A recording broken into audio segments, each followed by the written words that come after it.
오늘도 낚시를 정말 잘하고 싶은 분들을 위해서 한번 영상을 만들어 봤습니다. 낚시는 책으로 공부하는 게 굉장히 좋아요.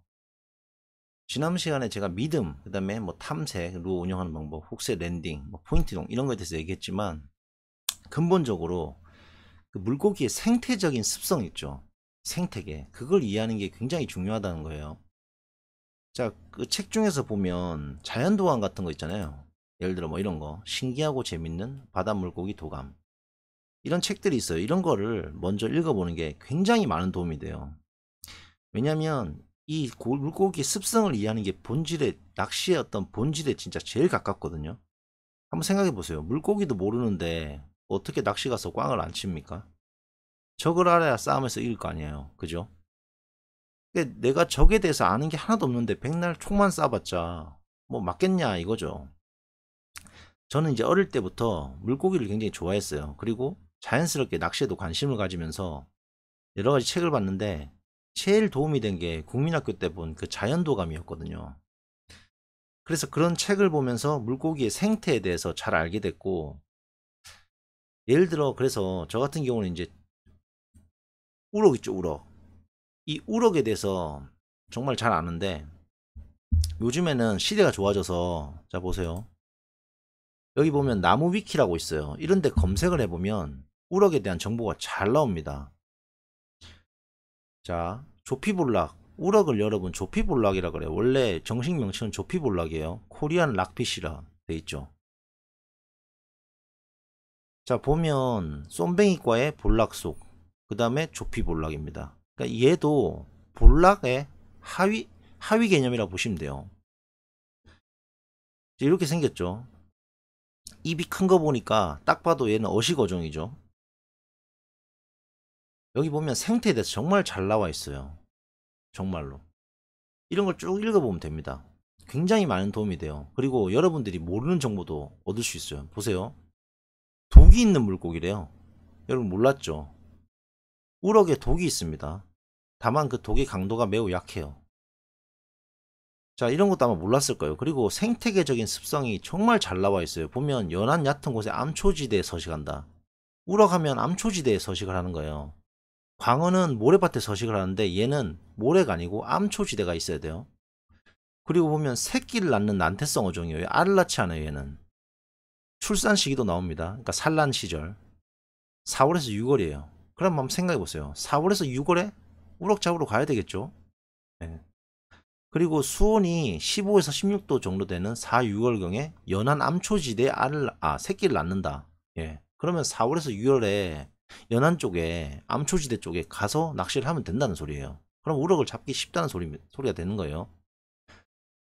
보면은 어떠한 걸 잘 먹는지도 다 나와 있어요. 뭐 물고기를 잡아먹지만 새우나 게 같은 갑각류와 오징어도 잘 먹는다. 그러면 새우나 게를 미끼로 써도 되고 오징어를 미끼로 써도 되겠네요. 그러니까 이런 것들이 너무나도 잘 나와 있어요. 심지어 뭐 어디 사는지도 다 나와 있네요. 테트라포드, 다리아레 뭐 이런데. 자, 이런 식으로 여러분들이 결국에는 이런 생태계적인 습성을 이해하는 게 진짜 가장 근본이에요. 낚시의 근본에 가장 가까워요, 정말. 이런 걸 여러분 반드시 한번 읽어보세요. 우럭도 읽어보고 볼락도 읽어보고. 예를 들어 저 같은 경우는 그래서 우럭의 그 최고의 미끼를 알고 있어요. 이 미끼만 넣으면 진짜 없던 우럭도 만들어서 잡을 정도로 효과가 좋거든요. 우럭이 아주 환장을 해버립니다, 진짜. 제 친구랑 한번 낚시 갔다가 그 친구가 하도 오랜 시간 동안 꽝을 치고 있길래 제가 이 미끼를 가르쳐줬더니 그 친구가 진짜 넣자마자 갑자기 우럭이 미친 듯이 낚이는 거예요. 그것도 사이즈 좋은 것들이. 정말 만들어서 생길 정도로, 나오나 싶을 정도로 그렇게 막 나오는 거예요. 그래서 사람들이 막 다 구경 오고 막 그랬던 적도 있어요. 그러니까 이런 게 어떻게 배우냐면 자연도감 이런 거 보다 보면 힌트를 얻을 수가 있어요. 와, 이 미끼 끝내주겠는데? 뭐 이런 식으로. 결국에는 이 물고기가 먹이를 어떤 걸 좋아하고 어떤 방식으로 사냥하는지 이런 것도 여러분 다 알게 될 거예요. 책을 보다 보면. 이런 자연도감 같은 거 보다 보면. 자, 그리고 또 자연도감 보다 보면 여러분들이 좋아하는 그 농어 있죠, 농어. 농어도 정말 잘 나와 있어요. 예를 들어 다 나와 있죠, 물론. 근데 농어도 제가 그래서 연구하다 보니까 아주 환상적인 미끼를 알고 있어요. 저는 농어할 때 그래서 이 미끼 하나만 쓰거든요. 이게 루어인데 다른 루어를 안 써요. 저는 딱 하나만 씁니다, 이거. 왜냐면 이 루어가 정말 환상적이거든요, 진짜. 예전에 제가 한번 그 생미끼 찌낚시, 농어 생미끼 찌낚시 하는 사람하고 같이 거의 뭐 멀리 안 떨어져서 낚시한 적이 있는데, 제가 그 생미끼 낚시하는 사람보다 더 많이 잡더라고요, 농어를. 그 정도로 위력이 좋아요. 이 미끼도 그 어떤 유튜브나 뭐 책이나 낚시책이나 이런 데서 다룬 적이 한 번도 없어요. 그 비밀의 미끼예요. 그런 것도 여러분 자연도감 이런 거 보다가 힌트를 얻을 수 있다는 소리입니다. 결국 이 낚시의 본질은 뭐 유튜버를 뭐 보고 쫓아다니고 이런 게 아니고, 자연도감 같은 거 보면서 이 물고기의 생태나 습성에 대해서 이해하는 게 가장 근본이에요. 근본. 본질에 가깝다는 소리예요. 자, 지난 시간에 제가 그래서 이제 포인트 탐색하는 법 이제 알려드렸는데, 이제 실제로 제가 어떻게 진행하는지에 대해서 한번 설명해 볼게요, 그냥. 자, 저처럼 이제 하면은 진짜 어딜 가도 꽉을 안 칩니다. 근데 기본적으로 생각하는 관점 자체가, 초보자들은 보통 예를 들어 어떤 타겟팅을 하고 들어가잖아요. 내가 예를 들어 오늘 광어를 잡겠다, 뭐 이런 식으로. 근데 저는 그렇게 하지 않고 그냥 현장에 가서 거기 안에 있는 고기를 그냥 잡습니다. 그런 마인드를 항상 가지고 있어요. 물론 예전에는 저도 똑같이 타겟팅해서 다 잡아봤죠. 근데 결국에는 바다에는 항상 종류를 떠나서 물고기가 있다는 걸 제가 이제 안다고 했잖아요. 그런 믿음이 있다고 했잖아요. 그렇기 때문에 그냥 아무 때나 가서 거기 있는 고기를 그냥 잡아요. 그런 식으로 낚시하면 굉장히 편하고 꽝도 안 치거든요. 자, 예를 들어 어떻게 하냐. 이 지난달, 그러니까 10월 중순에 이제 갔던 건데, 자, 이 포인트에 도착하잖아요. 그러면은 어떻게 하냐면, 저는 범용대를 쓰거든요. 왜냐하면 어떠한 상황에 맞닥뜨려도 범용대 같은 경우는 말 그대로 범용적이기 때문에 모든 낚시가 다 가능해요, 실제로. 그래서 범용대를 가지고 어떠한 상황에 맞닥뜨리더라도 대응을 해 나가면서 거기 있는 그냥 고기를 잡는다는 소리입니다. 거기에 뭐 농어가 있으면 농어를 잡고 광어가 있으면 광어를 잡고 쭈꾸미가 있으면 쭈꾸미를 잡는다는 소리예요, 그냥. 자, 일단 이제 한번 어떻게 하는지 한번 설명을 해볼게요. 먼저 포인트에 도착하잖아요. 서두르지 않아요. 담배 한 대 피면서 이렇게 쭉 이렇게 포인트 여건을 한번 훑어봅니다. 여기 보시면 예를 들어 이렇게 여기는 물색이 여기 물색하고 다르잖아요. 조류가 틀려요. 지류고 이게 본류예요. 이런 식으로 조류도 보고, 그 다음에 여기 앞에 여가 쪼매난 게 하나 있었거든요. 바로 앞에 여기 지금 조금 나왔어요. 보면 약간 시커멓죠. 그 여가 어디 있는지도 파악도 합니다. 그리고 여러 가지 이제 파악을 하는데, 수중류의 위치, 그 다음에 조류의 흐름, 그 다음에 옆부리가 여기 옆부리가 있으면 옆부리가 어떻게 형성되는지, 그 다음에 이렇게 물색이 변하는 곳, 이런 곳은 어떤지. 왜냐하면 브레이크 포인트, 그러니까 브레이크 라인 이런 거를 눈으로 어떤 특이점을 찾는다는 소리예요.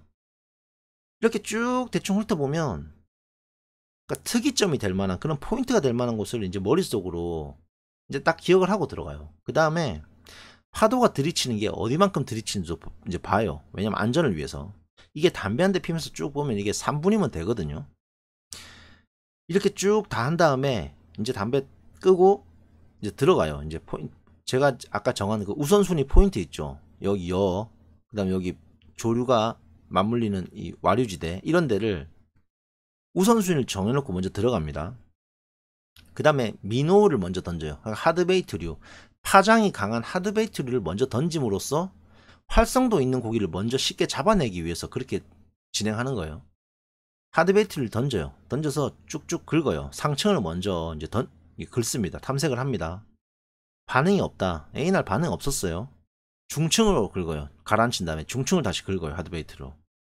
반응이 없어요. 그러면 이제 하드베이트로는 이제 접고 바로 소프트베이트로 바꿔줍니다. 소프트베이트의 장점은 결국 스테이를 오래 줄 수 있다는 게 장점이거든요. 그 장점을 활용하기 위해서 스테이를 오래 줌으로써 바닥에 깔려있는 아까 그 우럭 습성 봤죠? 암초지대에 서식한다고 그러잖아요. 자, 그 습성같이 그런 거를 머릿속에 알고 있기 때문에 그걸 이용해서 바닥층에 스테이를 오래 주면서 공략을 하는 거예요.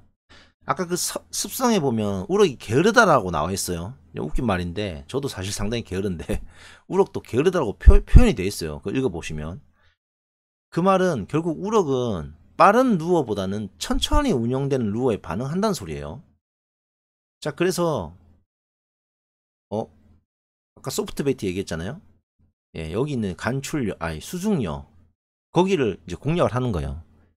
자, 우럭인지 또는 노램인지 광어인지 그것까지 몰라요. 일단 어쨌든 어시고종은 이 간출려나 수중려를 기반으로 삼아서 자기 스스로 몸을 보호하면서 앞에 지나가는 물고기를 사냥하는 그런 습성이 있다는 거죠.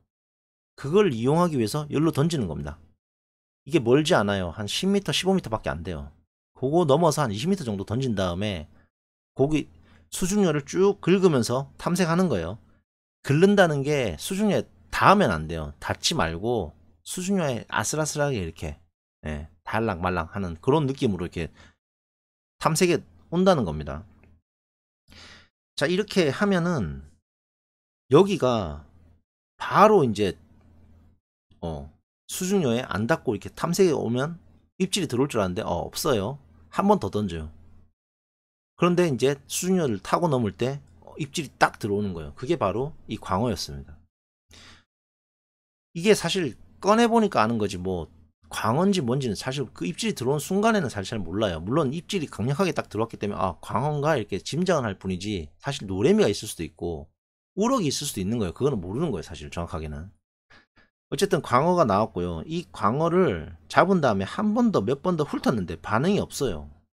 그러면 그때는 어떻게 하냐, 이제 그때는 좀 비거리를 내면서 좀 점점 더 멀리 공략하는 겁니다. 제가 그랬죠. 천천히 앞에서부터 먼저 공략한다고.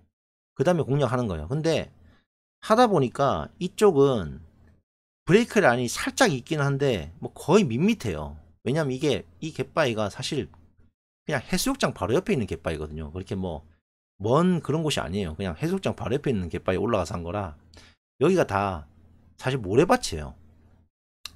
그리고 이렇게 긁다 보니까 안 거는 모래가 되게 많고 거의 대부분 모래고 안반지대, 아주 평평한 안반지대 좀 있어요. 그래서 몇 번 계속 하다 보니까 입질이 없어요. 그냥.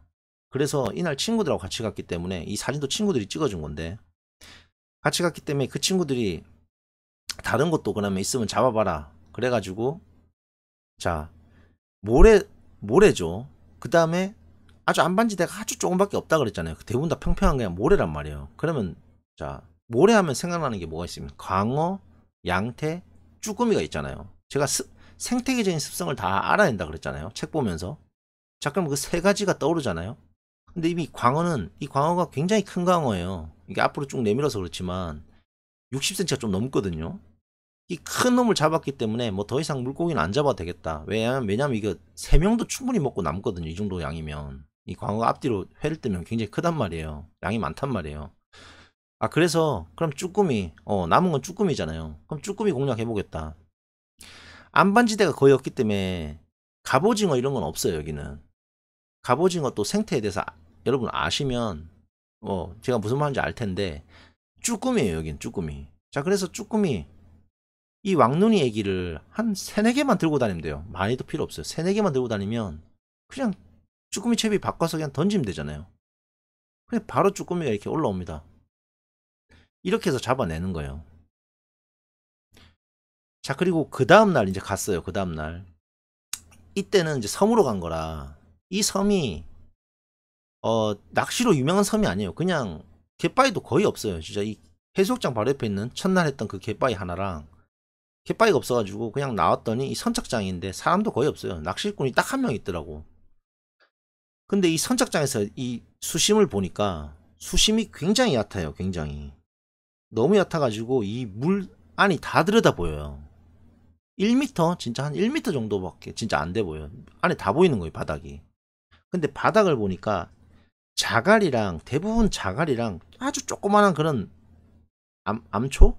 진짜 조그만한 그런 암초 있죠. 그런 걸로만 이루어져 있어요. 근데 아주 군데군데 모래가 좀씩 보여요. 자 그러면 이런 여건에서는 수심이 너무 얕긴 하지만 어쨌든 갑오징어가 서식할 만한 그런 여건이잖아요. 쭈꾸미는 아니죠. 그리고 광어 서식할 만한 여건이 아니죠. 모래가 거의 아주 조금씩밖에 없으니까. 바닥이 그리고 평평하지가 않아요. 굉장히 복잡하면서도 아주 막 자갈 같은 그런 거예요. 자 그래서 이제 여기는 갑오징어가 서식할 만한 걸 바로 알 수 있잖아요 우리가. 그래서 수심이 얕든 깊든 상관없이 일단 갑오징어 채비하고 바로 던지는 거예요 그냥. 자 그러니까 갑오징어 나옵니다. 근데 갑오징어 뭐 잘 나오진 않았어요. 한 10번 정도 캐스팅하니까 이제 그저새 한 마리 이렇게 걸리더라고요. 그래가지고 뭐 많이는 못 잡았어요. 그래도 뭐 한테 꽤 잡긴 했는데 땀은 그냥 나옵니다. 자, 이렇게 보통 이렇게 생명체가 있겠냐 생각할 정도로 그 정도로 수심이 얕습니다. 여기는. 근데 그럼에도 불구하고 그냥 서식 환경이 만약에 갑오징어가 살만한 것을 눈으로 직접 확인했잖아요. 수심이 얕다 보니까. 그러면 그냥 해보는 거예요. 그냥. 수심이 얕다고 이제 겁먹을 게 없어요. 수심이 얕다고 또 뭐가 없다, 생명체가 없을 거다 이렇게 생각하면 오산이라는 거예요. 그거는. 왜냐하면 사람의 관점에서 생각하는 거지 실제로 물고기의 관점은 서식 여건만 괜찮으면 수심이 좀 얕아도 실제로 들어와 살고 있을 수 있거든요. 자, 그런데 만약에 여기서 해봤는데 만약에 없다, 없을 수도 있거든요, 사실. 자, 그러면은 이제 그때서는 이제 포인트 이동을 하는 겁니다. 예를 들어 뭐 한 3, 40분 해봤다. 갑오징어 분명히 있을 만한 곳인데 없어, 아무리 해봐도. 그러면은 포인트 이동 해보는 겁니다. 자, 그런데 여기서 한 단계 더 실력을 올리고 싶으면 사실 한 가지 옵션이 더 있어요. 뭐냐면은 저활성도인 고기가 있을 수 있거든요. 그거를 잡아내는 게 한 단계 더 점프업 하는 방법이에요. 실력을. 이제 그 방법에 대해서 다음 시간에 한번 설명해 볼게요. 이 시간이 너무 오래됐네 또. 어쨌든 이렇게 따문 나오는 포인트, 이런 포인트도 어쨌든 고기는 나오기 때문에 포인트 이동은 필요 없죠. 꽝도 치지 않고. 그러니까 결국에는 이 습성, 그러니까 생태적인 습성을 이해하는 게 가장 낚시의 근본이다. 그렇게 설명드리겠습니다.